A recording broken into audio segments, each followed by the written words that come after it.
How am I gonna do this? What up, y'all?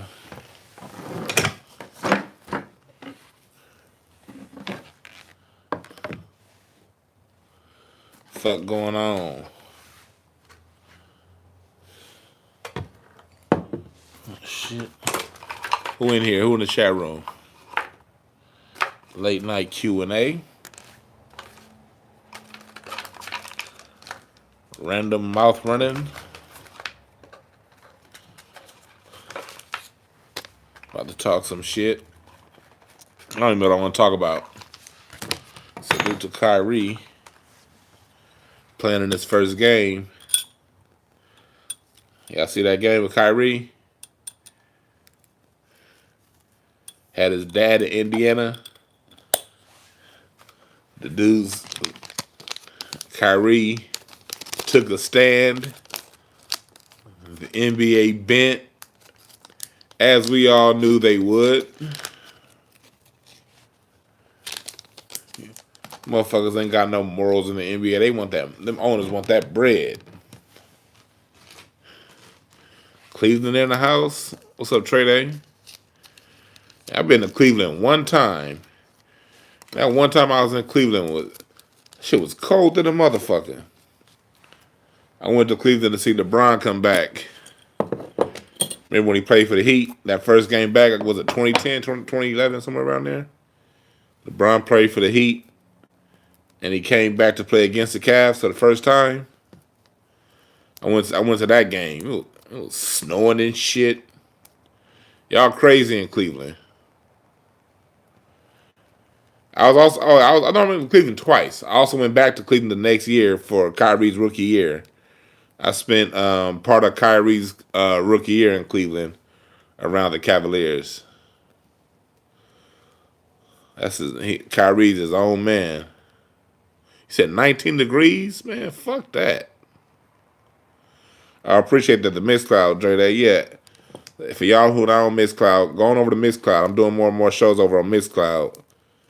So on Mixcloud, I can play the music. YouTube want to ban my ass for playing music. I bet Cleveland is wild.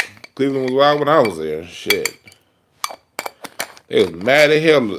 They was mad as hell at LeBron. I remember that game when LeBron came back to Cleveland. Hell, they had just as much energy as Game 7 of the finals with Lakers versus Celtics. That's how much they hated that man. I was like, God damn, I don't even like LeBron like that, but y'all niggas is extra. Let's see, who else up in here? Let's roll this joint. 34. You see, no, LA is cold. LA is, I think, LA right now is like man, right now in LA is like 45 degrees. That's cold as hell here in LA. Man, fuck that shit. I've been in Minneapolis too. In the dead of winter time. Are you at the game too, Scotty? It was when I was in Cleveland for that game. It was colder that day in Cleveland than when I was in Minneapolis. I was in Minneapolis like a year before that, around the same time of the year. Cleveland was actually colder. Fuck Lake Erie. Hell nah, but nah. It's cold for LA right now, goddamn. It's like 45 degrees here in LA. And that's cold. See, look. We all talking about Albuquerque, 37 degrees. See, I was in Albuquerque back in September. I drove to Dallas and spent the night in Albuquerque. Hell yeah, 45 is cold in LA. We got that ocean right there. Look, we pay the big money to live in LA, folks. What's up, Josh? We pay the big money to live in LA. High cost of living. We pay for that shit for the good goddamn weather. 330 days a year of sunshine. We pay for that shit. We don't pay for no fucking 45 degrees. Fuck that. Usually it'll dip that low for like a week or two, then be back normal. It's been like that in LA for 2 weeks now. Cali's very expensive. But I ain't tripping. I make the money to live here. I ain't moving. The weather's too good to move. I ain't trying to be like y'all talking about it's 9 degrees and shit, man. Salute to y'all, but fuck that for me. I ain't living nowhere where it gets to fucking 9 degrees. Kiss my ass. That's not a badge of honor, nigga. Nigga, that is not a badge of honor. You gotta pay me to live in Chicago. Anywhere up there in that north area, fuck that shit. You're going to have to pay me to live up there.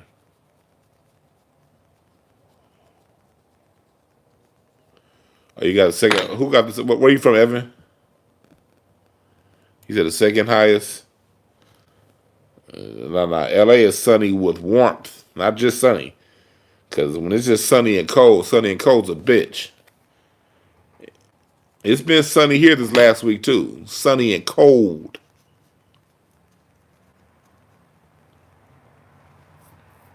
Fuck that. Nigga, I need sunshine and warmth. Sunny and cold. Kiss my motherfucking ass. Y'all see my incense and ashtrays rolling tray? I even got the rolling tray for the music show. Roll up and listen. Incense and ashtrays.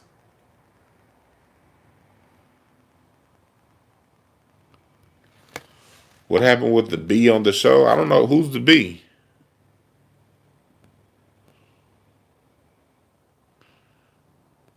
B? B? Who's B?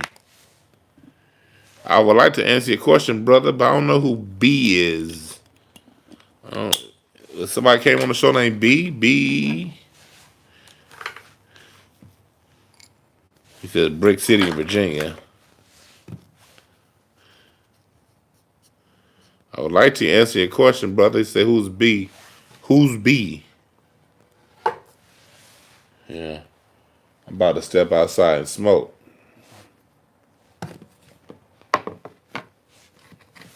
One thing about being married, I don't smoke in the house no more.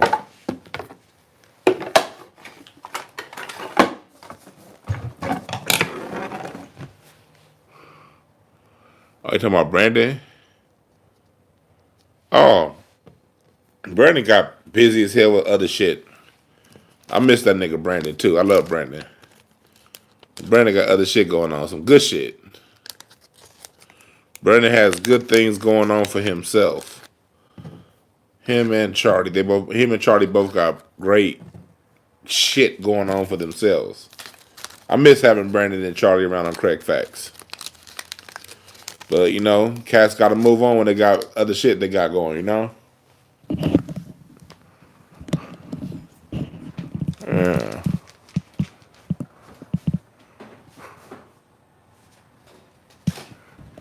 I love that. Huh? I want to interview Charlie, but Charlie been busy musically. I want to interview Charlie, be real, but Charlie be doing a lot of work.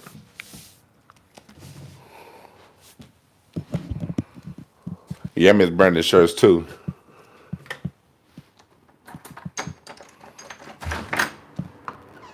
Hold on. It's cold as a motherfucker. I gotta get my hoodie. Yeah. Okay, now what y'all talking about now? Let's see what y'all talking about.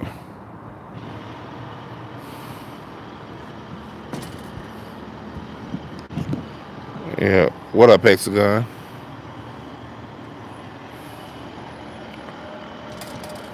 Oh, you say you from Boston? What's up, Barbara Rashawn?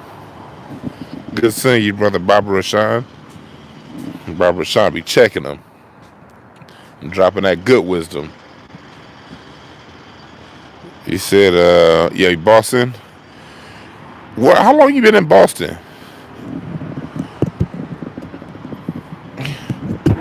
Hell no, Mark. LA ain't supposed to be cold like this. There's a lot of people in Boston. It's brothers in Boston that have been living in there since the 1600s. Barbara Rashawn, I don't watch Fresh and Fit. I'm pretty sure whatever they had to say about black women was negative. Those are a couple. Well, one is obviously now I'm back. The other one is a black immigrant coon. I don't fuck with Fresh and Fit at all. I watched them a few times. They just seem like a couple. They're a couple doofuses. They have a dope online presence. Oh, you say your whole life? What's up, BB Gaines? Yeah, no, Boston. It's a lot of people. It's a lot of black people. There are black people in Boston. I found out just recently they've been living there since like the 1600s. Black families that migrated from Europe. Oh yeah, I saw the Fresh and Fit kick off that Asia doll, China doll, where the fuck her name is. I get confused with these black women taking on Chinese and Asian names. They're all the same to me. What's up, D. Randall?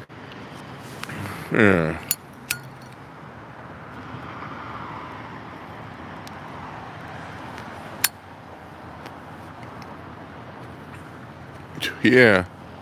I know there's a lot of blacks in Boston, but I remember for a long time thinking most of those blacks came after slavery. When a lot did come after slavery, but a lot of black people were in Boston, and they weren't in Boston. They weren't slaves in the 1600s either. They was owners of shit. Like, it's a lot of black Bostoners who were owning shit and running shit in the 1600s, 1700s. They all weren't enslaved. I've never been to Boston. I want to go though, one day. I think when I go to Boston, I'm gonna go for like one day, and then say I went 2 days. I ain't know where I want to stay for a long time.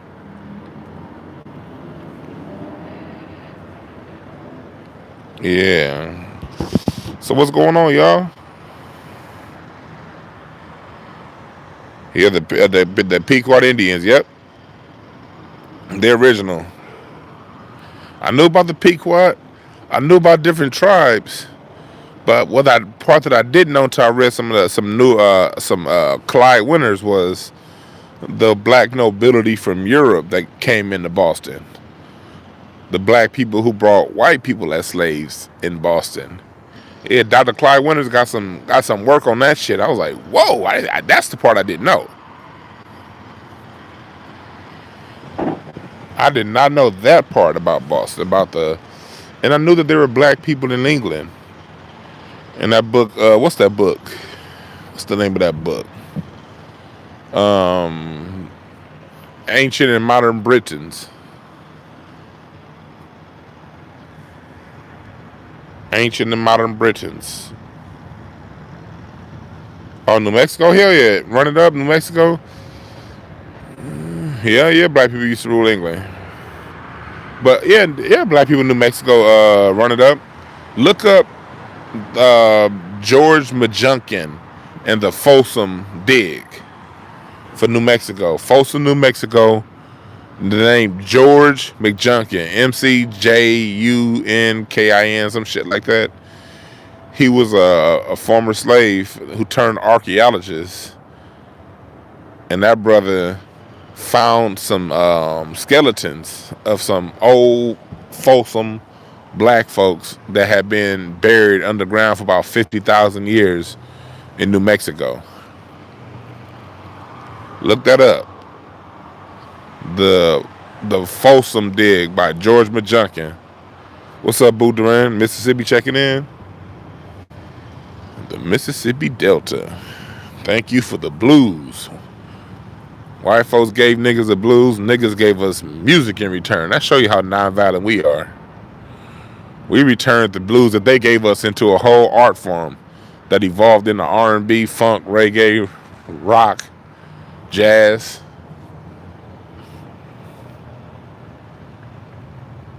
Yeah, Tennessee in the building. And man, what part of Tennessee you in? I've been in Tennessee one time. I've been to Memphis. Memphis has some good ass barbecue. I was only there for like an extended layover though. Shit, I was on my way to Miami when I was in Memphis. Had to stay longer than I wanted to.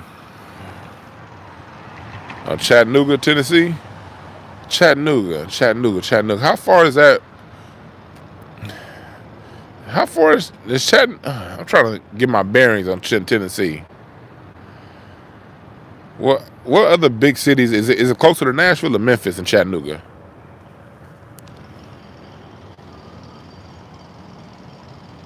Yeah.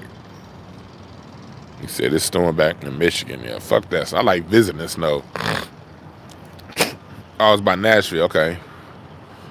Yeah, I ain't living in no fucking snow. I like visiting. So, me and the wife been trying to get up to Lake Tahoe all got for the last month and a half. But Lake Tahoe been snowing like a bitch. I ain't about to drive up in no goddamn snow. Now, I'll drive up to Lake Tahoe once it's done snowing. Okay, close to Atlanta. What's up, Travion? What's up, Ben Frank? Yeah, man. Chattanooga, Tennessee. I want to do like a little drive down south. What's up with the Omicron? Shit, I had the Omicron 2 weeks ago. That Omarion variant wasn't shit. They gassing us up. I had that Omicron. I've had a case of the sniffles that was worse than that Omicron. Fuck they talking about? Omicron. That Omicron wasn't shit.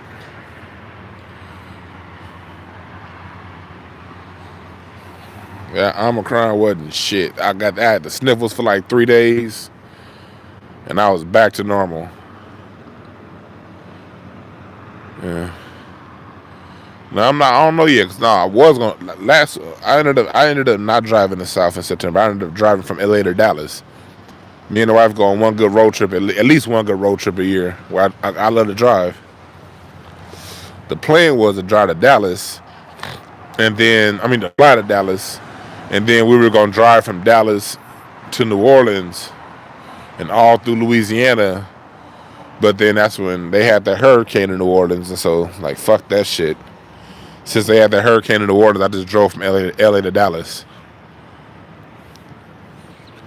in my hybrid.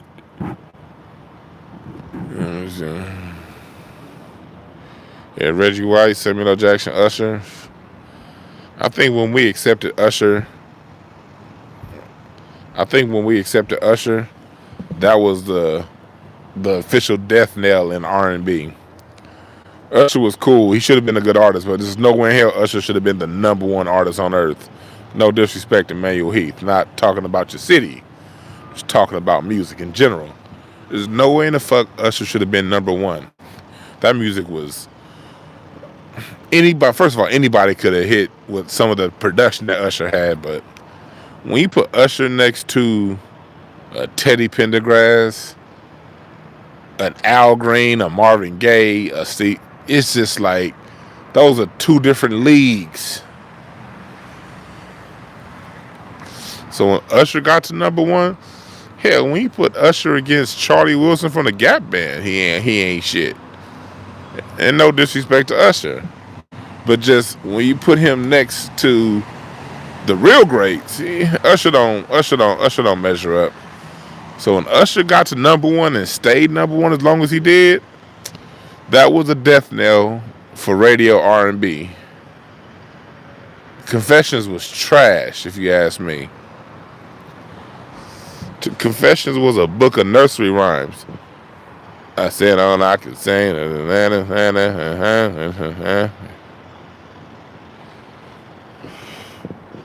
No, I don't want to hear that era bullshit either. No. Chuck Berry and Charlie Wilson were 3 eras apart. But I understand Chuck Berry's greatness and what he did and what he innovated. Way different eras. I know how to compare different eras. Rick James and Jackie Wilson were in far different eras. But I see why Jackie Wilson was the star he was. I want to come back to New Orleans, brother Baba Rashawn. I'm gonna get back to New Orleans, but that hurricane fucked it up last year. I'm gonna go next year though. I'm being New Orleans. But back to what I was saying, Jackie Wilson and Rick James are in far different eras. I can see the greatness in both in the music. Not about eras. R. Kelly musically was cool. I like R. Kelly. But I can't put I can't put nobody up with those cats in the 70s. And I was born in the 80s. My favorite music is in the 90s. The difference between me and a lot of you niggas used to listen to is I know how to separate my personal preferences from what I see. Just in the big picture of things. I know how to separate the big picture from what I like the most. Erykah Badu is my favorite of all time. She's my era. Erykah Badu is my gal. Erykah Badu, for me, that's it. But I can still see what separates Billie Holiday from her. I can see what separates Shaka Khan from Erykah Badu. I can see what separates Aretha Franklin from Erykah Badu, even though Erykah's my girl. She's no Aretha. So, what I'm saying is this. Like I always say, the music industry took the competition away. So, cats like Usher could shine the way he did, Jay-Z, Beyonce. These are people that they won a very weak era. And I'm not blaming them. I'm not saying they ain't shit. All three are extremely talented. And all three deserve the success that they got. I don't want to take away from nobody's success. But you got to realize, Marvin Gaye didn't win any Grammys until Sexual Healing all throughout the 70s. But his competition was Stevie Wonder, Al Green, Teddy Pendergrass on the solo side of the game. Then he had to deal with bands like Earth, Wind & Fire and Parliament Funkadelic for the listener's ear. Because remember, back in the 70s, you had to go out and buy the album. So when Marvin Gaye was dropping an album, so was the Ozzy Brothers, Earth, Wind & Fire. If people were into jazz, Herbie and Hancock was still around. Dizzy Gillespie was still around. Miles Davis was still around. He had to deal with, on the doo-wop side of the game, the Dramatics. I mean, there were a lot of choices for people back in the day when it came time to buy an album. I mean, when I say choices, the albums that they were in competition with are still relevant today, 50 years later. That's what I mean. Like, we talk about going back to the 70s, the people, and then you got to deal with lesser known groups like Enchantment and the Manhattans, and all these cats made music that will live forever. That's a big difference than dropping out an album the same weekend as Nelly. It's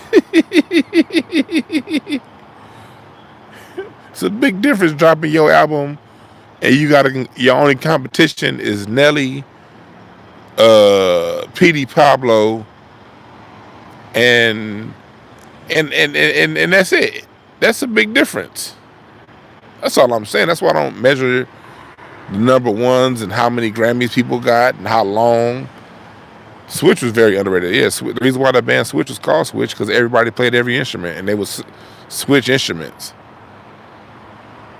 Slave, you right, son. Ohio Players. Look, I wasn't alive in the 70s, people. I just study music. And I've been listening to this shit for a long time. And you hear with your ears what's going on at the time. Because I remember back in the 90s and the 2000s, I used to be mad. I used to be like, why couldn't my generation get this much music. That shit pissed me off. That's what got me into searching music history and wanting to know why.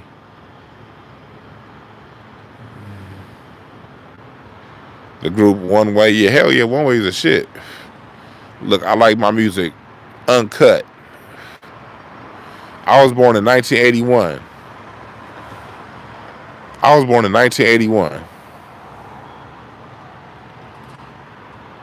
But you gotta realize I'm a self-taught musician. I taught myself how to play the drums. And when I did that, I learned the history of music along with that. So I've been studying music since I was 14. Yeah, music can move and remove. Yeah, I saw Kool and the Gang this past 4th of July at the Hollywood Bowl. George Benson, yeah. So, y'all gotta realize, when I first started playing the drums, the first song I learned how to play was I Get Around by Tupac. That song had just hit. No, it hadn't just hit. I Get Around had been around for maybe about a year. And it was on the radio, and when I was playing the drums, I just picked that song up right away. It was just easy for me to pick up. And then 95 hit, and that's when when 95 hit, what was that? No, 96. All Eyes on Me. All that stuff was just when I was playing the drums to that shit was just easy. When I was teaching myself how to play, when I would play hip, and then another thing I noticed, like Dre Day, 93 is when Dre Day hit, and The Chronic, and I was always a big Ice Cube fan, and shit. So when I would hear the hip hop stuff, then it was I would listen to the old school station too. LA had a station called 103.9 KACE, and I listened to the old school station. And I would hear the original versions of what the hip-hop songs was playing, but it was harder to play on the drums. I'm like, hold on. On hip-hop, it was just a 4-bar, just a loop. But then when I would listen to the old school station, they would have a beginning, a bridge, a second part, a tag at the end. I'm like, so the music was just more sophisticated. I just picked that up, teaching myself how to play the drums. I was like, oh, okay. Well, music from that era is harder to play and more sophisticated than music from this era. And then I started playing the drums in church. Oh, shit. Then I started playing the drums in church. And when you start playing the drums in church, you find out what it takes to put a song together. And you go from listening music to actually having to live the music. Yeah, I think I've heard of. Yeah, Kari Parker. That name sounds familiar. But when you start playing the drums at church, you start seeing what it takes to put a song together. And then once you start to really learn music for what it is yourself, you can't be fooled. And you can't, like me, one thing about me, I ain't gonna lie to myself. I'm not going to hold dear to my 90s music because it's the music I grew up on. I'm like, okay, it's great. And I love a lot of music out of the 90s. I love it. I love 90s music. But if I'm comparing 90s music to 70s music, it ain't close. And same way now, you can't compare now's music to 90s music. 90s music was way more sophisticated than now's is in some areas. What's my take on Sam Cooke? I like Sam Cooke. Sam Cooke was all about his business. Sam Cooke got killed about 3 miles from where I'm standing. Country music is cool. I ain't fucking with it though.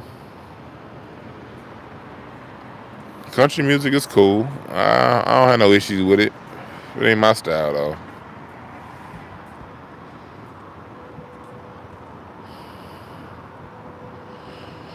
Maxwell was the first concert I ever went to. Me and my wife went to see Maxwell the day before she went off to college in 1999. And then we saw Maxwell again, the Hollywood Bowl, like 2 years ago.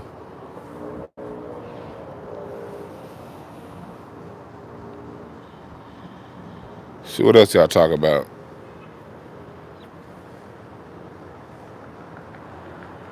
Yeah, I'm like 3 miles somewhere, 3 4 miles from where Sam Cooke was killed.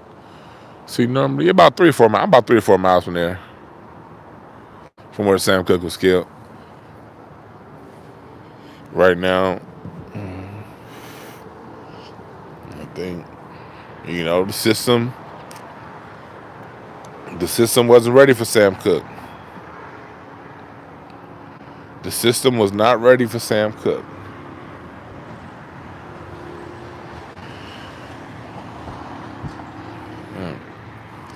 But nowadays, the system needs about 15 Sam Cookes.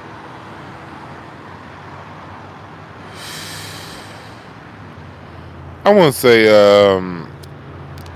Maxwell's the last soul singer. He's one of the last great crooners of all time. I'll say that.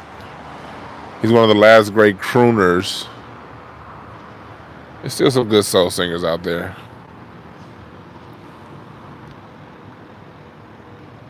What's up, Frank White? I love Anita Baker.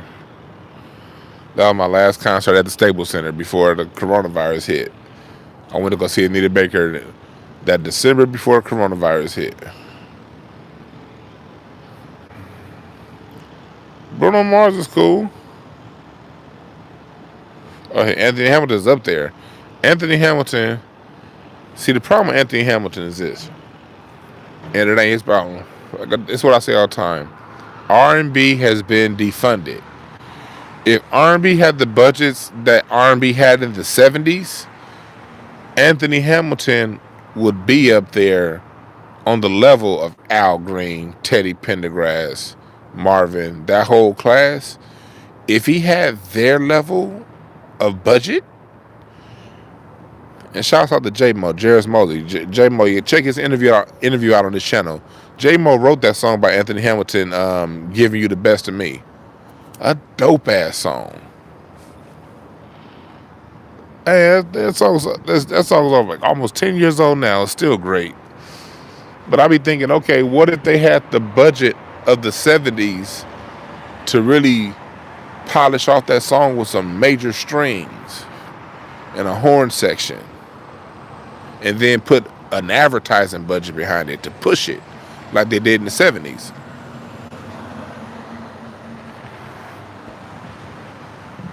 That's what I think about.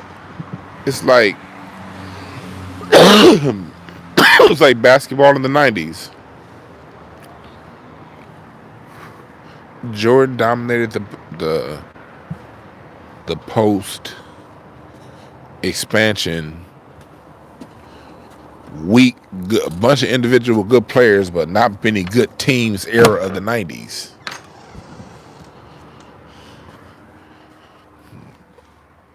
I see shit different than most people. A lot of people just look at what they see right in front of them and they judge what they see right in front of them. I don't judge what's right in front of me. I judge the whole environment. That's why I see shit different than most people. I don't just see what I'm looking at. I see the whole environment. Because if you want to understand something, you got to understand the cause and effect relationship behind it. If you don't understand cause and effect, you're just going to run around confused. If there's an issue you're looking at that has a problem, you got to go back and find the cause of that problem and deal with the cause if you want to fix the effect. Most people just look at the effect and try to fix that. And that's why shit don't ever get fixed. They just string you along to the next election, tell you to buy the newest update, or whatever to string you along. If you want to understand some shit, you have to understand cause and effect. That's the 7th law of Tahuti. Our brother Barbara Rashawn, you must have left out when I talked about Anthony Hamilton. Anthony Hamilton. Oh, that's one of the paintings for the living room in the back. Anthony Hamilton is one of the. He would be up there with all of the greats from the 70s and the 80s if he had their budget. Remember the music and R&B is the most R&B is the most expensive form of music to fund. Out of all the different sounds, R&B is the most expensive. Cause now you got to pay a producer. That producer needs an arranger. You may have a 32-piece string section. You might have another 5-piece horn section. And you record. You don't record in one big room. People think when they recorded music back then, they recorded in one big room. No, it would be the drummer in the booth over here recording, and then the singers will come on the next day, and the background singers that do their parts, and then they would bring in a string section, and they would record the strings, and then the next day they bring in the horns, and they record the horns. Nobody listening to the music knows what the whole song is going to sound like when they're playing it. They're just playing their part. And then the producer comes back and arranges all the layers of the sounds. And if something ain't right, they'll re-record. They'll say, okay, get that drummer out of here. Let's bring in a different drummer. And let's put in a different bass player to play this part. And then they may cut a bridge from the bass player or from one bass player over here, but keep the melody of a different bass player. Music is all like that, man. Music is tricky. But they had budgets to really layer the sounds in the 70s like that aren't budgets that R&B singers now don't have. Because once they pay promotion and all that stuff, they ain't got time to be recording 32-piece string sections and horns and background singers and all the different layers that it take to make an R&B song great. Ray Parker Jr., one of the greatest. That's Ray Parker Jr. on that song with Rufus and Shaka Khan. You Got the Love. That's one of my favorite Rufus songs. That guitar lick. That's Ray Parker Jr. And then Shaka went ahead and she freestyled that whole song. You got the love to give me the strength to keep on living. Yeah.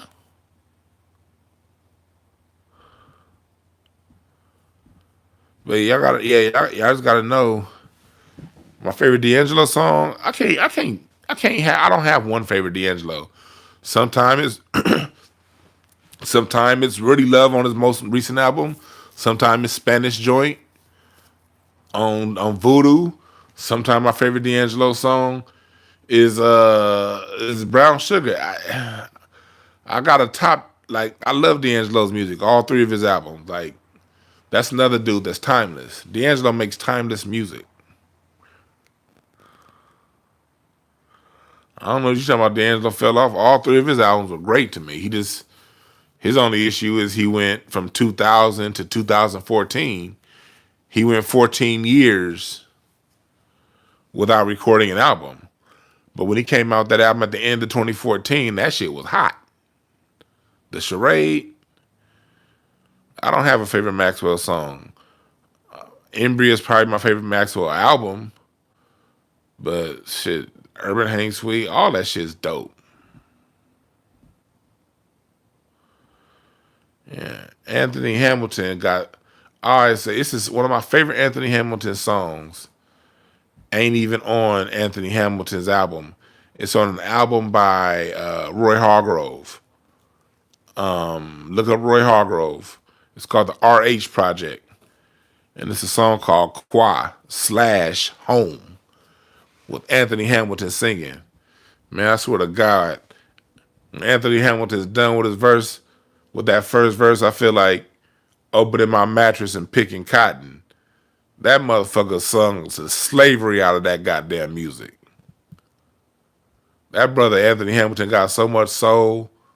Like, I think that nigga eat oxtails and grits before every session. He got so much goddamn soul in his voice. Lauryn Hill, she's a dope artist, but she's a fraud too. I don't respect Lauryn Hill trying to take credit for people's music. Give people credit for their contributions. Don't say you wrote a song album. Don't say you wrote some shit by yourself and other people did it. Don't do that. Not unless they said they want to be credited as a ghostwriter. and they got ghostwriter money. But Lauryn Hill tried to cheat the game and take people's shit and credit it all as her own. That's what I didn't like. That's why she was never able to reproduce the miseducation of Lauryn Hill. She screwed everybody over that helped her get there. That's one of the greatest albums ever. But she screwed everybody to get there. That helped her get there. That's why she was never able to reproduce it. Go and look up what Robert Glasper said about that about a year and a half ago. Robert Glasper, about 2 years ago now, Robert Glasper blasted her out about that. Yeah, I've heard Show Me the Way by Earth, Wind & Fire. I've heard everything from Earth, Wind & Fire.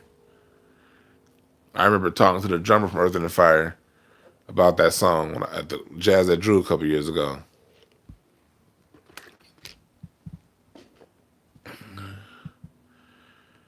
Yeah. Hell yeah, Brothers Johnson was great. Brothers Johnson, that's L.A. Funk. See, they didn't last. See, the reason why the Brothers Johnson didn't last long was because in 78, 79, that's when they started defunding R&B. What they did was they just stopped reciting black acts. They just stopped reciting black acts in the 80s. That's why, again, I don't go into all of these who had the most number ones.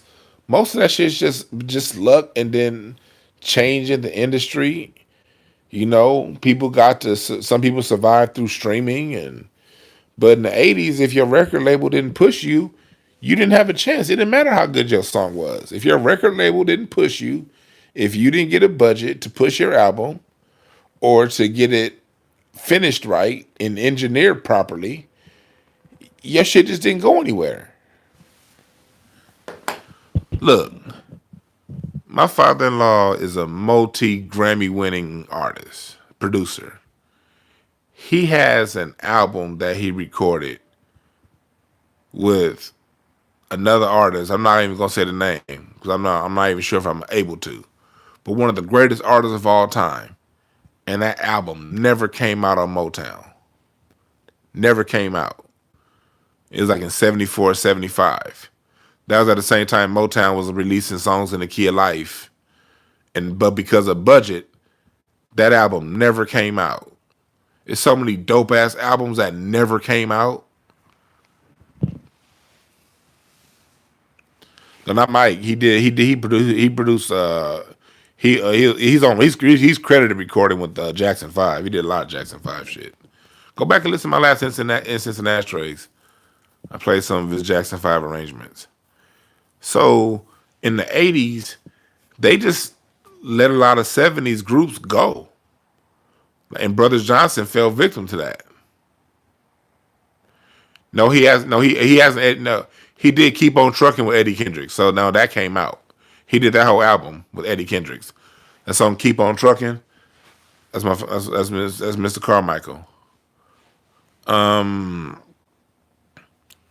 But not go ahead and say it. Marvin Gaye. I'm talking about. I could just say it. He did an album with Marvin Gaye that never came out. He did an album with Marvin Gaye that never came out. And that was after Keep on Trucking came out. But I think he was working with the Commodores and all kind of other stuff. So they just put the album on the shelf and never released it. I don't have a favorite Earth, Wind & Fire album. I like every album from Head to the Sky through I Am. Every album during that stretch. Well, through Faith. No, I Am come out after Faces or before Faces? Because Head to the Sky came out in 74. That whole stretch of Earth, Wind & Fire album, I like all their albums, but that stretch of albums between 73, remember, between 72 and 1980, yeah, I think I Am. Faces or I Am was the last one of that stretch. All of those albums were magic. All in all is magic. That's the Way of the World is magic. Do you know that Maurice White signed Weather Report? Weather Report was on Maurice White's album. ARC, the album label Maurice White had, ARC. He He's the one that signed Weather Report. Jaco Pastores. I love Spirit. Yeah, After 7 was dope. They were a victim of timing. Hell yeah, they were a victim of timing. The industry just moved on. It's not like the people moved on from the music. The music industry just said, I'm going to stop putting money behind it.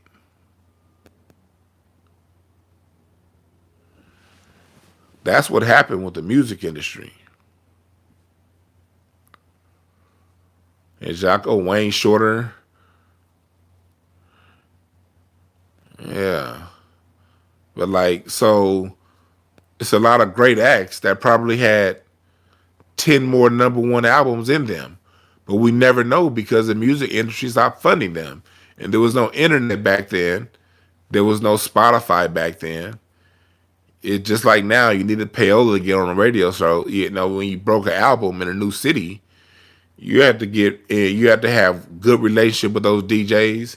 And if you didn't have good relationships with those DJs, you had to have some money to get a good relationship with those DJs. And if your record label wasn't funding that, your album just never got heard.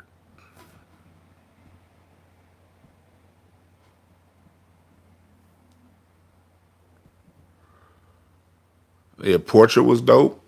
It was a lot of dope acts in the 90s too. So you got to realize, music, they started stripping it away in the 80s. But in the early 90s, you still had a lot of good music. What's up, James Hudson? But after like 95, again, they just stopped re-signing artists. And they went to more of that gangster R&B, that Jodeci style, that tough R&B. And if you weren't a tough dude, the only non-tough dudes that they had that the industry put money behind back then was Gerald Levert and like Joe. Oh, rest in peace, brother from Force MDs. I forgot his name. But the brother that sang the high notes, he passed away today. Rest in peace.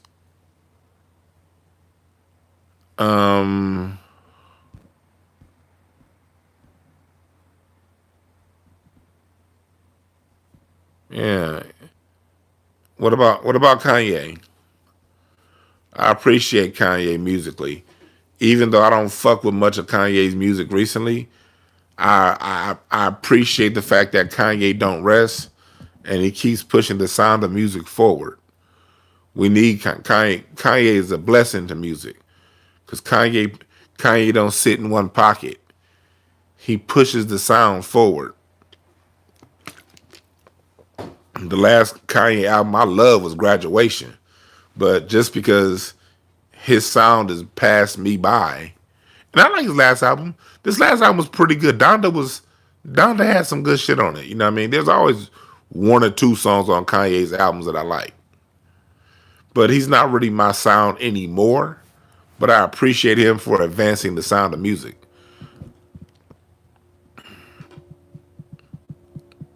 Yeah, after 94, a lot of groups, Shy disappeared. A lot of groups disappeared after 94, 95. And I remember living back there. I remember as a kid. I'm gonna tell y'all a quick little story. This is when I knew music was on some bullshit. I used to love music, and it seemed like every summer, heading into the summer, was always a good ass song that'll come out, good album, good something. Like in '91, it was "Summertime" by Fresh Prince. Shit, '92, I think it was "Come and Talk to Me" by Jodeci. And then '93, you had The Chronic. It was always be some good ass music.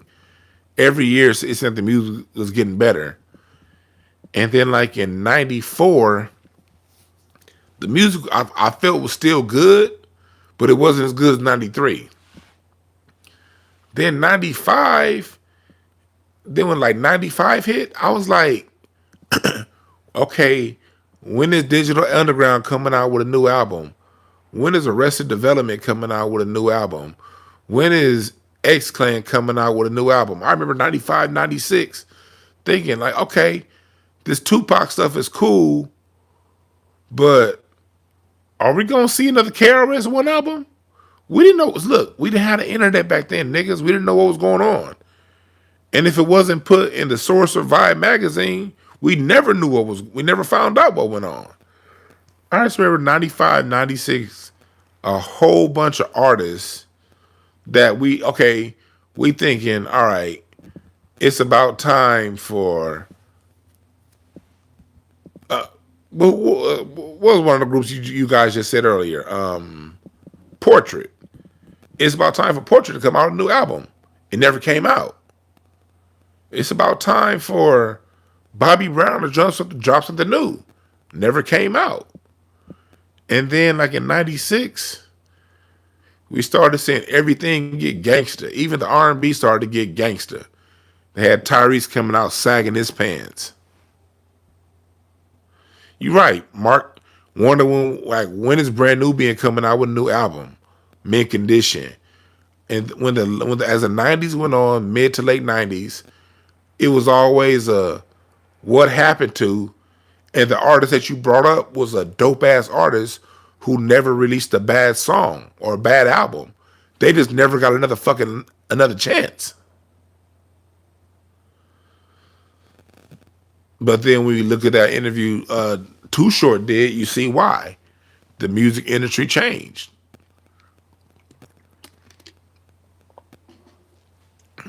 The music industry started putting less and less money in R&B and started putting more and more money behind like degenerate style hip hop in the late 90s. And then we get into the 2000s, you get into, I always call the 2000s as the fuckboy era of hip hop.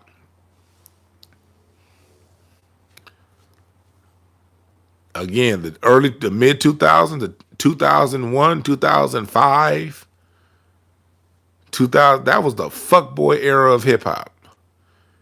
That was all spend money on bullshit. A woman ain't nothing but a piece of ass. They took the love out the music. And they got us with bad habits.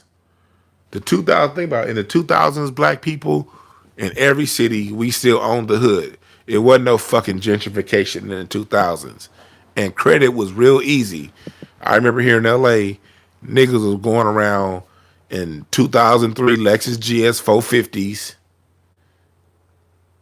You right, circulate wealth when capping was cool. Again, people, you got to know how to be open and honest. When we're talking 2005, the 2000s, this is my era. This is when Dwann's in his 20s.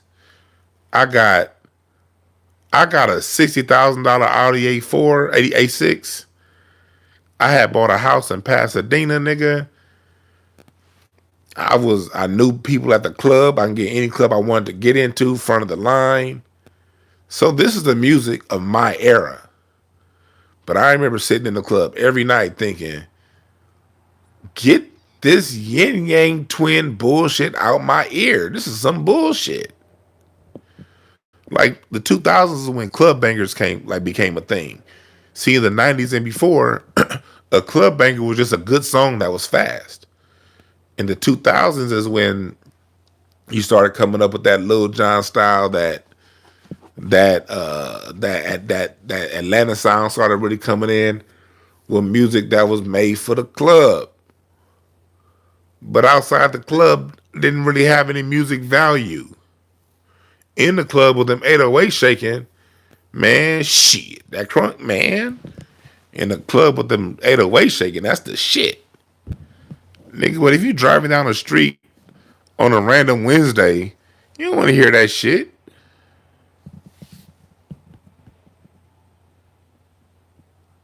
What's up, Tom Wade? Yeah, that Lil Jon. I remember that. That's my era. People thinking I'm older than I am. No, that's my era right there. But because I studied music so much, I was like, I remember just being mad, like, why can't in my era, why can't I just get a good song like they did in the 90s? In the 90s, niggas just had a good song for the club. Whether it be TLC or Scarface or fucking SWV or goddamn Tupac. It was just a good song. That shit stopped in the 2000s.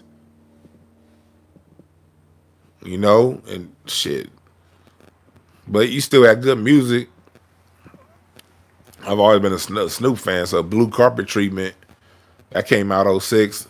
Cube's Laugh Now and Cry Later, '06. '06 was a good year. '06 was Hip Hop Is Dead. Oh, it was like 2007 Hip Hop Is Dead. The Hip Hop Is Dead was '06. Ice Cube's Laugh Now and Cry Later, and Blue Carpet Treatment. But outside of that, yeah, DJs became compromised by corporate because of the 1996 Telecommunications Act. I can remember, people, every effect has a cause. That's why when you guys, like when information comes up and when people like you give information, don't be so quick to say somebody's hating. Hating is a cop-out for the non-thinker. Anytime people jump to your hating, that's just their cognitive dissonance being disturbed, and they don't want to learn. So they want to shut their mind off. No. You got to understand, if you ever want to get to the bottom of things, you got to understand the cause. You got to understand the cause. And so when it comes to how music was able to, these things didn't just happen out of thin air. When Bill Clinton signed that 1996 Telecommunications Act, it used to be, before that, you couldn't own more than one station in a market, and no more than two stations total. And then in '96, they allowed Clear Channel, Sinclair Media, Radio One to buy all the radio signals. And so now you got literally 5 companies owning all of the airways, west to east. So now your local West Coast artist can't pop because he got to appeal to the national board. Your local so it really became of who had the backing at the label is who got the push. And then you had a direct line from Sony BMG to Clear Channel. You have one distribution means Sony that can call 3 people and get their song played once an hour. And you wonder why Drake stays on top. You wonder why Jay-Z stayed on top. They had the right connect. They were the golden gooses, the golden childs of the record labels. Beyonce. Their music wasn't just getting played once an hour because people want to hear it once an hour. It's getting forced down you. You know the thing about Drake gives you the same fucking song for 12 years now. But when it first came out, most people weren't feeling it. But when you play the same shit over and over and over and over again, at some point people gonna start liking it.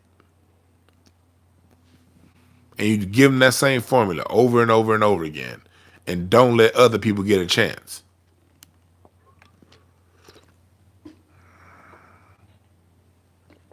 DMX, yes.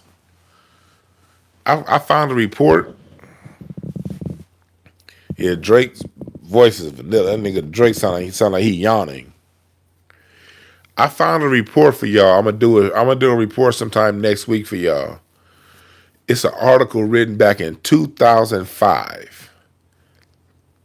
I remember reading this article when it came out. Back when I worked at the bank.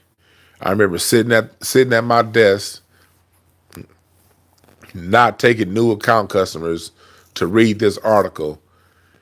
And you can't find this article now.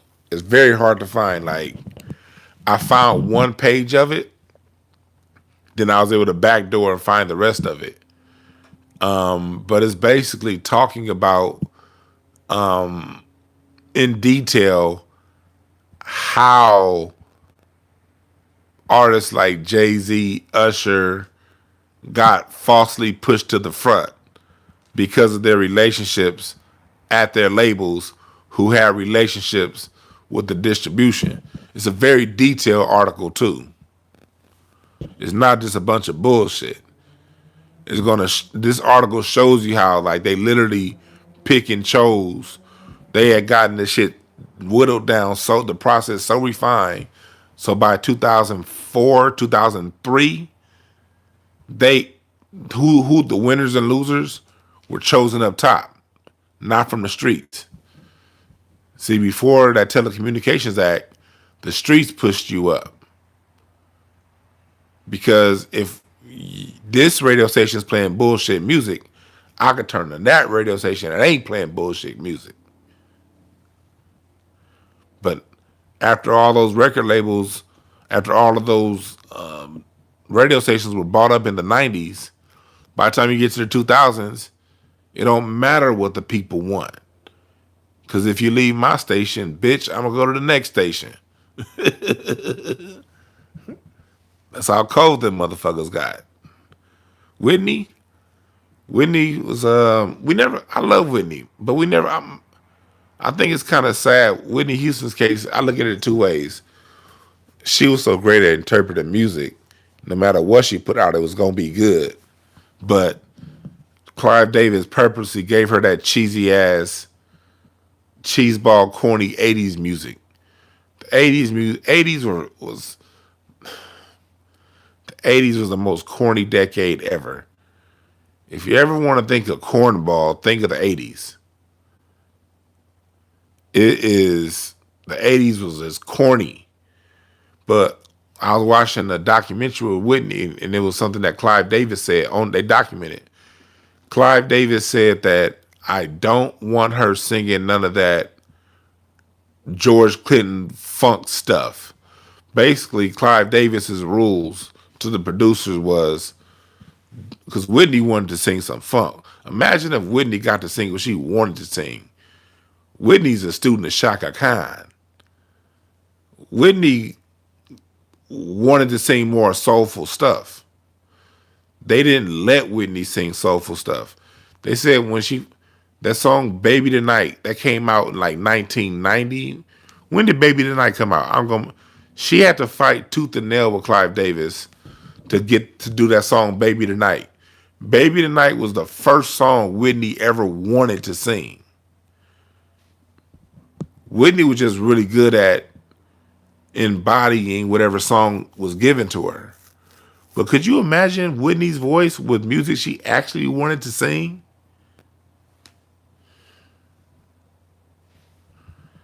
But the 80s were fucking corny, man. I love the 80s, but shit, I still watch Knight Rider and the A-Team on my DVR. Like I still watch Heathcliff, nigga. Certain things I love about the 80s. But y'all think I'm bullshitting? Look. What you see right there.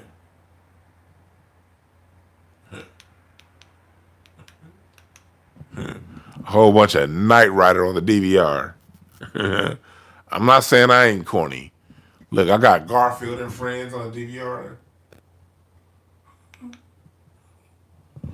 Nigga.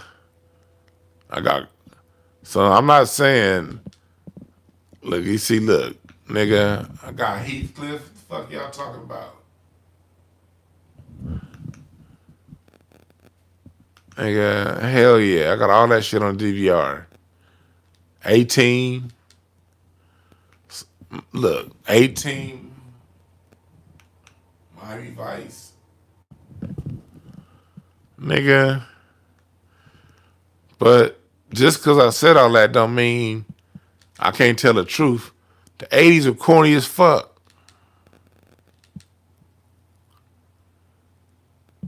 The 80s were very corny. Everybody had shags and jerry curls. They talked funny in the 80s. Niggas had, did I say shags already? Like the TV shows are corny. Like in the 80s TV shows, all he had to do was get up and punch a nigga one time and he was knocked out. That shit's corny, dog. Think about it. Nigga, wrestling was the shit, though. Hell yeah, wrestling was the shit. But I miss the cornballness of the 80s. The 80s were just corny. And that was a good thing. Like they weren't trying to be real. All right. 80s Eddie Murphy movies are, to me, the funniest movies of all time. Eddie Murphy's 80s movies, all of them. Pick one. Golden Child, Harlem Nights, nigga, Coming to America, Beverly Hills Cop 1 and 2. Beverly Hills Cop 3 wasn't shit, but that was in the 90s.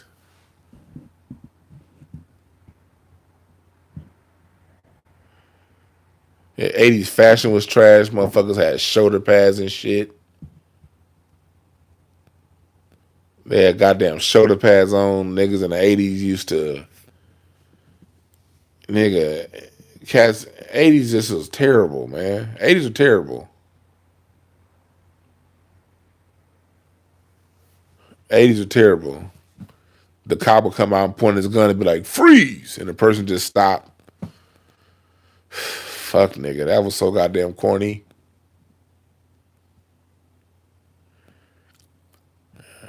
Bruce's Millions was terrible. Hell, The Last Dragon is one of my favorite movies of all time. But look, The Last Dragon is the epitome of corny. How did Richie get tied up and then pop locked out of the ropes? Only that can happen in the 80s. Y'all remember when Richie got tied up at Seventh Heaven in The Last Dragon? And the nigga was in the ropes, he started pop locking out the ropes and break that. Like, what the fuck, nigga? That corny shit can only happen in the 80s. If somebody tried to pop lock out some goddamn ropes today, niggas would throw tomatoes at the whole camera screen. How the fuck a nigga pop lock out some ropes? The fuck? But in the 80s, that shit was cool. Prime example of how fucking corny the 80s were. Prime example, The Last Dragon. And I love The Last Dragon. If The Last Dragon was on right now, I'll be watching it. Hell yeah, the see, The Toy is my movie when I was a kid. And you know what? People that are older than me laugh when I say this because I'm a comic. I didn't know that Richard Pryor was a serious comedian until like the 90s or like the 2000s. Like I was in my like 20s when I realized that Richard Pryor was a serious comedian because I got introduced to Richard Pryor through The Toy. I was a kid, man, and The Toy is one of my favorite movies. So to me, Richard Pryor was just this nigga with a mustache that made a whole bunch of goofy noises. Because when I was a kid, I used to watch in the summertime.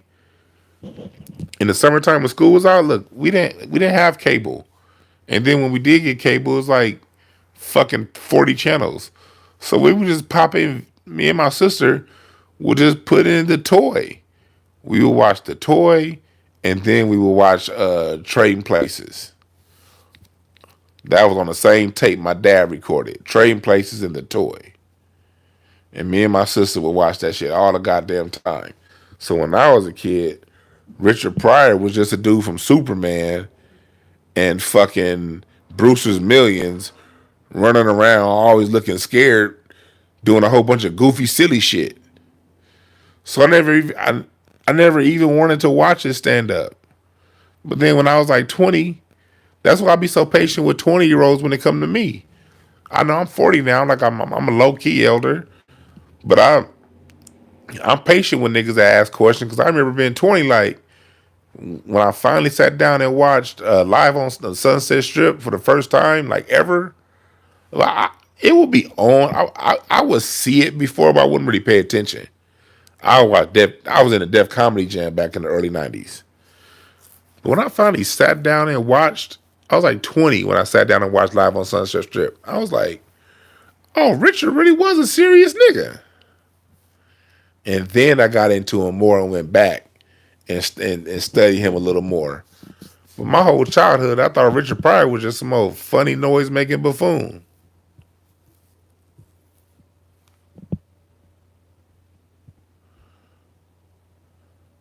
Yeah, Bobby Brown video was a shit on our own. Yeah.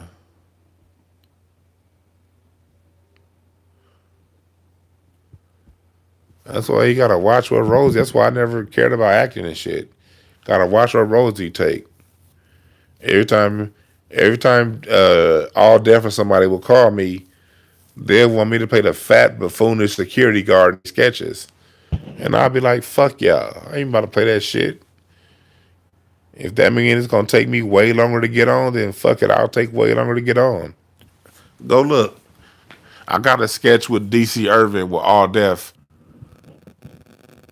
I think it was like 2013. I had a sketch with all DC Irvin and all deaf, and I was playing like the fat trainer.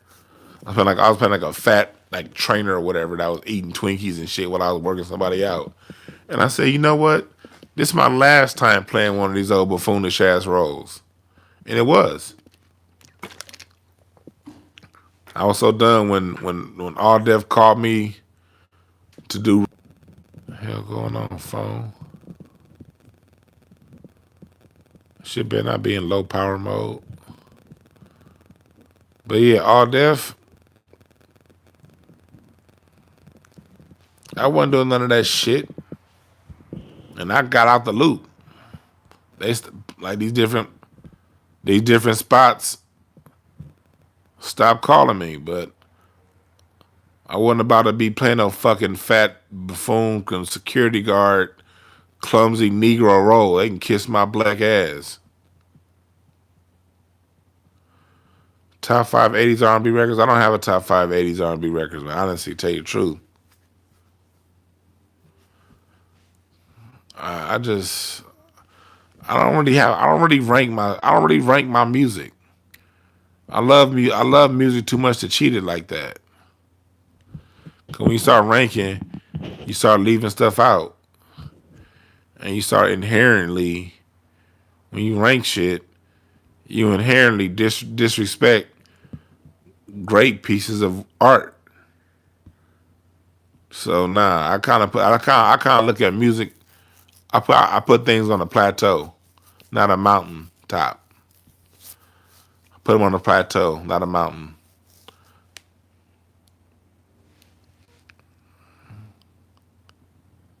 Yeah, yeah. Lists always change because it been playing.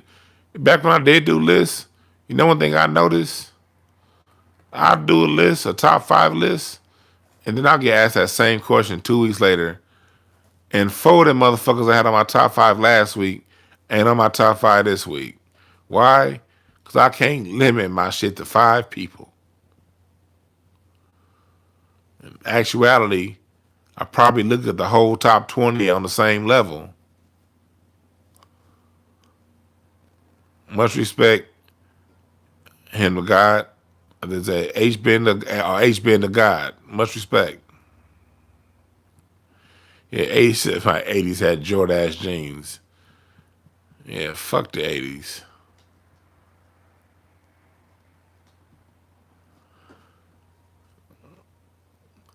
It's Pleasure Principle that was a good song by Janet. I like the Pleasure Principle by Parliament too, though. Funkin' Telehi.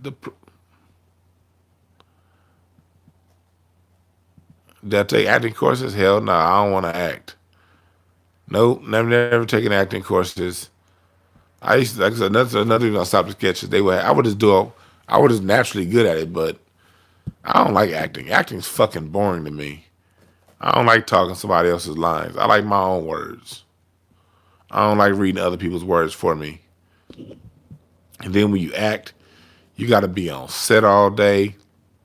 You there fucking 14 hours, and that shit may have been a minute or two of a take for all 14 hours you was there, man. Fuck act.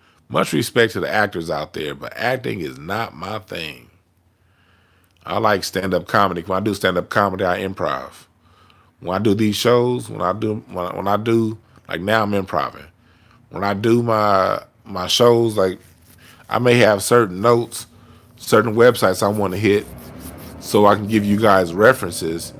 But everything else I do is off the top of my fucking head. I like going off the top of my head. I don't like acting and repeating somebody else's line. That shit bores me. I got ADD.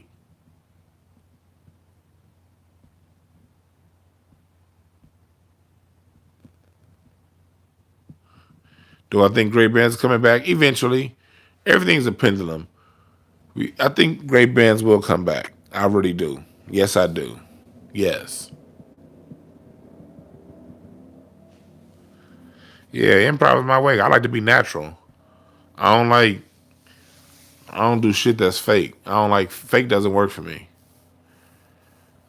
I like being very real and even at the expense of pissing people off just so I can see their fucking reaction. Hell no, I ain't Jay-Z. I'm not taking a whole bunch of other people's words and acting like they mine. All my words is mine. And when I quote other people, I give them credit. So hell no, I'm not Jay-Z. I appreciate you for knowledge. I never took improv classes. I thought about it, but I'm like, man, them motherfuckers can't train me how to be me. American Gladiators. Ha ha ha. Oh my God. My favorite American Gladiator was Gemini. Because he was the only nigga and he's a Gemini like I'm a Gemini. That nigga Gemini was swole with a receding hairline. He said Jay-Z or J. Cole, I'll take neither for me.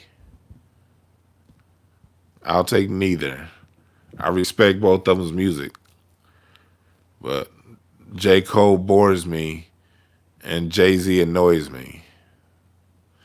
Although there are songs from both that I will listen to.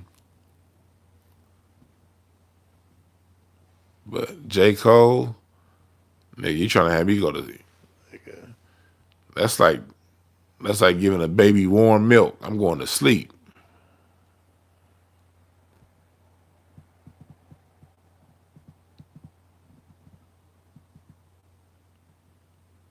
Maybe one. He said, "Come to." I would love to come to Oakland.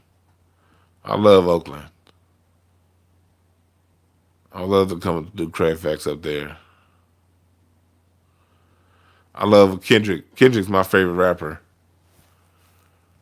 Kendrick's a musician. See, you know what Kendrick did? Kendrick went down to Crenshaw on 43rd, and he picked up Kamasi Washington, Terrace Martin on the jazz side of the game, Flying Lotus, and he went and got some musicians to do his Thundercat, Watts nigga.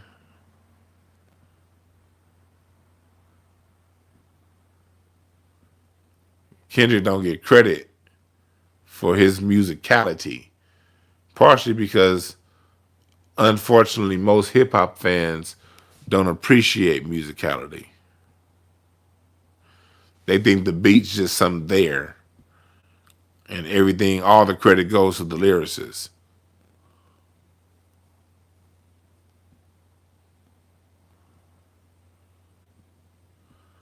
A good night, A.U.N. Timeless. Hey, yeah, Thundercat's dope.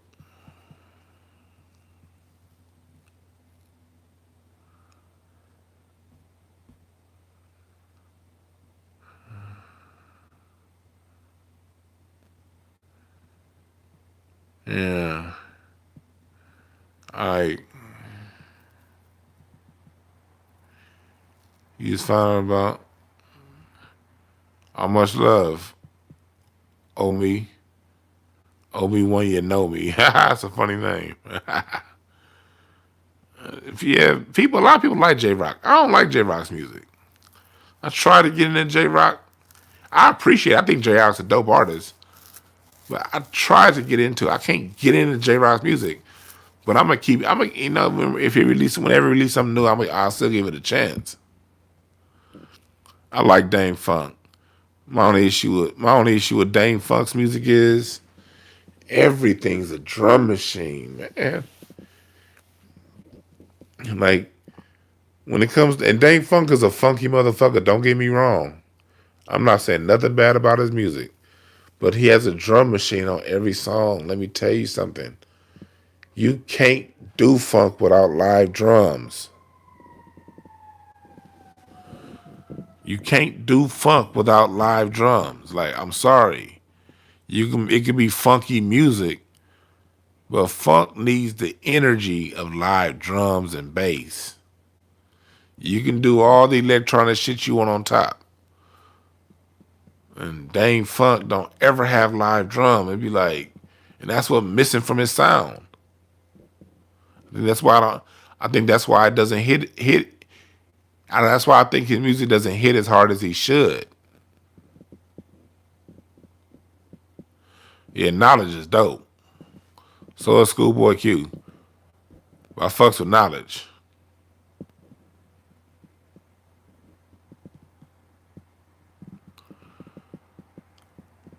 Nah, I don't. Tuxedo's a white imitation funk band. I don't pay those guys no mind. They're good or whatever, but they don't have it. They have the sound.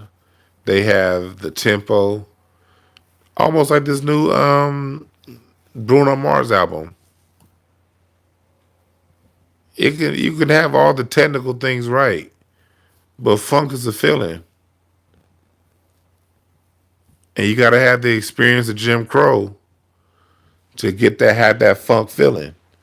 And if you haven't experienced Black American style oppression, racism directly, you don't have the feeling for it. Period. So all those bands like Tuxedo make a good sound. This new Bruno Mars album is a good sound. It's missing the grease. Anderson .Paak is greasy. I love Anderson .Paak. But Bruno Mars is a dope musician, dope artist, but he ain't got no grease. Bruno Mars don't have the grease. He can dance, he can sing, he can do all that. The band sounds great, but it don't have the grease.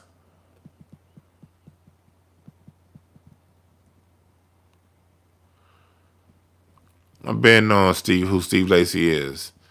The internet's dope. The internet's been around for a long time.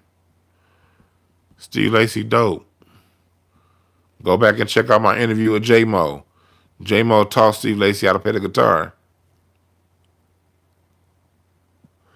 You're right, Jeff. Bruno Mars checks all the boxes. But funk is more than the boxes. Funk is a feeling. And they ain't that. And I like that album. The Silk Sonic, I like the album. They make good music. I ain't saying nothing bad. I ain't saying nothing bad about Bruno Mars or the Silk Sonic album.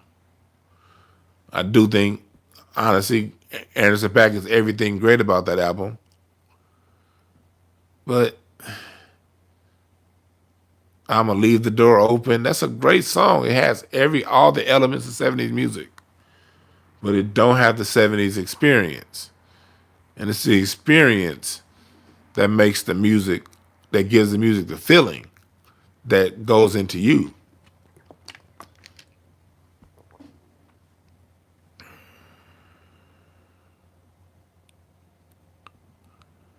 Yeah, funk is the grease on the application. Yep.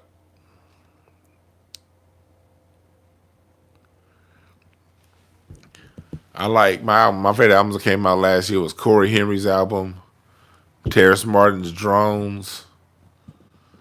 J-Mo had a good album, had an EP, came out. It was some dope R&B style music that came out last year.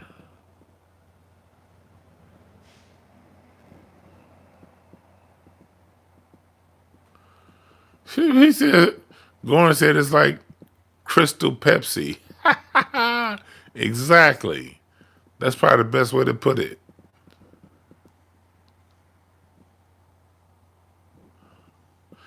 I haven't gotten into Snoop's new album yet. I gotta get into it. I gotta get into Snoop's album and Big Boy's album. Big Boy and Sleepy Brown.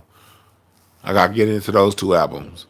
But Nas's shit been knocking so hard. That's basically all I've been listening to.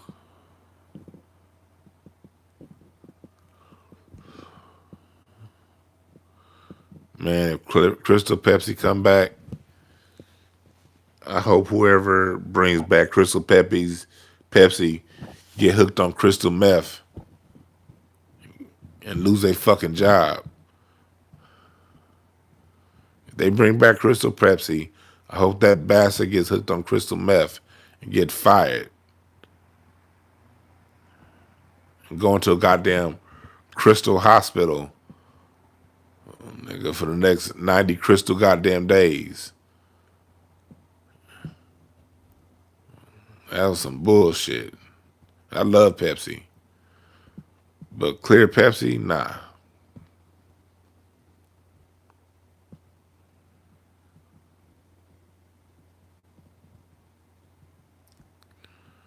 Yeah, man. Zima, hell no. The fuck. Zima's like some 80s drink. They still make Zimas? That was some shit. See, I ain't seen a Zima. I remember they had a whole bunch of commercials like back in the 90s and shit. Zima used to advertise like doing commercial for the Arsenio Hall show.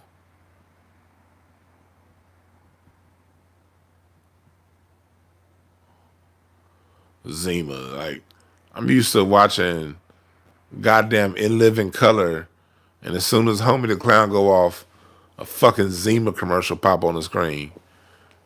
Nigga, what's next? What you gonna ask me next? Where do I get an S-curl kit, nigga? Nigga ask me about some Zima. Fuck, you wanna find out now how to get an S-curl? Nigga, are you wearing biker shorts and a baggy baseball jersey, nigga? Talking about some goddamn Zima. Not nothing about the early 90s. Early 90s fashion was trash. Early 90s, I'm talking like 90 through 93, 92. Niggas that have a flat top with a ducktail, a baggy baseball jersey, and some fucking biker shorts. Then the hammer pants came out. Niggas are being hammer pants and shit. Hammer pants are fucking stupid.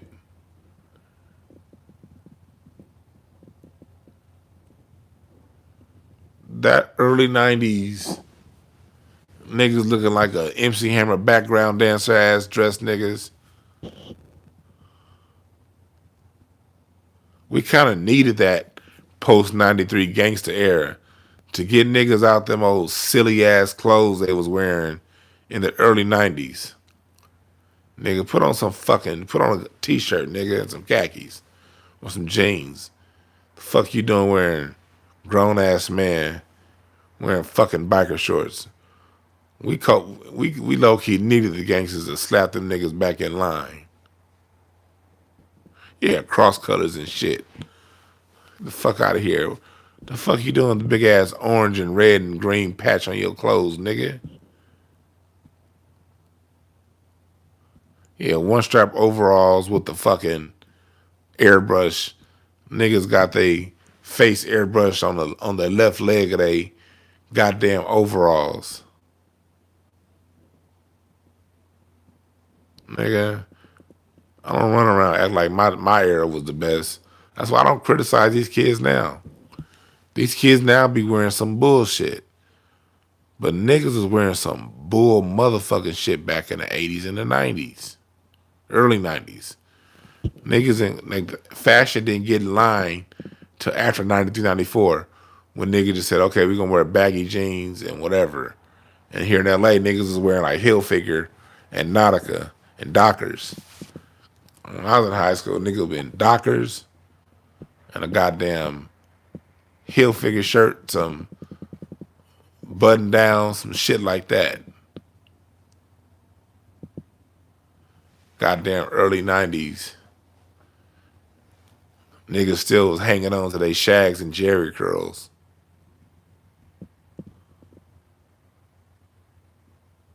Ripped used jeans, yeah, exactly.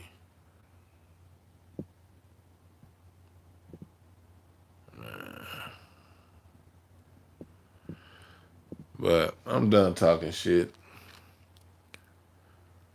I'm about to finish watching the 18. See? That's Hannibal Smith.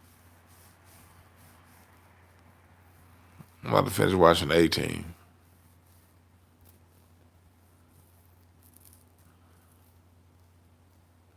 Let's see. Is it high top favorite pigtails? Like, what you say?